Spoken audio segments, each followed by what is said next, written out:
मित्रांनो, लक्ष द्या. तर आजची कथा आपण लगेच सुरू करणार आहे. तर चला तर मग. रात्री 12 वाजले होते. गाव शांत झोपलं होतं. पण त्या रात्री महेशसोबत जे घडलं ते त्याला आयुष्यभर विसरता आलं नाही. तो तालुक्याच्या गावात काम करत होता. त्या दिवशी मालकाने त्याला उशिरापर्यंत थांबवलं आणि काम संपेपर्यंत शेवटची जीभ निघून गेली. आता घरी जायला एकच मार्ग उरला, जुना शेतातून जाणारा शॉर्टकट. त्या रस्त्याच्या मध्ये लागत होतं गावाचं जुनं स्मशान. लोक म्हणायची रात्री त्या वाटेने जाऊ नकोस. पण महेश हसत म्हणायचा, भीती मनात असते, रस्त्यात नाही. तो चालत निघाला. अचानक त्याच्या मागून आवाज आला, टक टक टक. जणू कोणीतरी त्याच्या मागे चालत होतं. तो थांबला. आवाज थांबला. त्याने हळूच मागे वळून पाहिलं, पण कोणीच नव्हतं. फक्त काळोख आणि दूरवर झाडांची सावली. तो पुन्हा चालू लागला. टक टक टक. आवाज पुन्हा. यावेळी त्याच्या छातीत धडधड वाढली. तो स्वतःला समजावू लागला, काही नाही, माझ्याच पावलांचा आवाज असेल. पण यावेळी त्याने चाचणी घेतली. तो अचानक थांबला. त्याची पावलं थांबली, पण आवाज अजून 2 पावलं पुढे आला. टक टक. आता त्याच्या अंगावर काटा आला. त्याला स्पष्ट जाणवलं, तो एकटा नव्हता, कोणीतरी होतं तिथे. तो धाडस करून मागे वळला. कोणीच नव्हतं.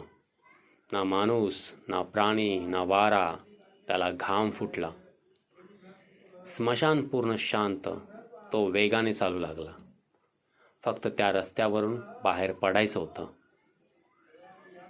पण जसं तो स्मशानाजवळून जात होता, अचानक त्याच्या खांद्यावर कोणीतरी हात ठेवल्यासारखं वाटलं.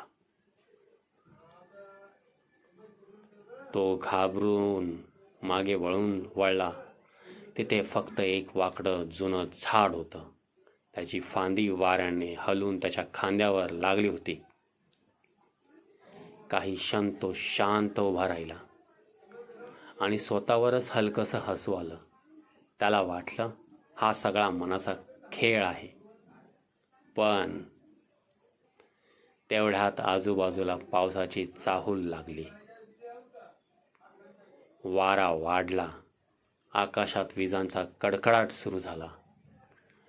पहिल्या थेंबाने मातीचा वास दरवळला आणि पुन्हा आवाज आला, टक टक टक. पण यावेळी आवाज मागून नव्हता, समोरून येत होता. महेश थरथरला. अंधार दाटला. अचानक वीज चमकली. एका क्षणासाठी त्याला दिसलं समोर कोणीतरी उभं होतं.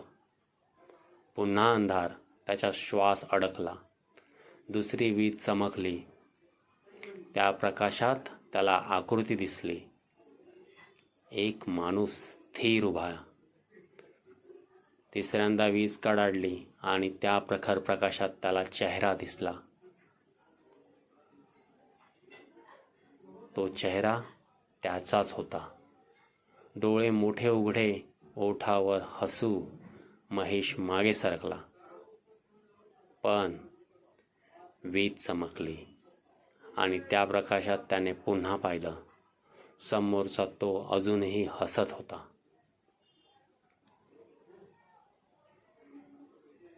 आणि खरा महेश थरथरत उभा होता. दुसऱ्या दिवशी सकाळी गावात बातमी पसरली की रात्री स्मशानजवळ कोणीतरी बेशुद्ध अवस्थेत सापडले. चेहरा चिखलाने झाकलेला असल्यामुळे ओळख पटली नाही. पण गावातले काही लोक आजही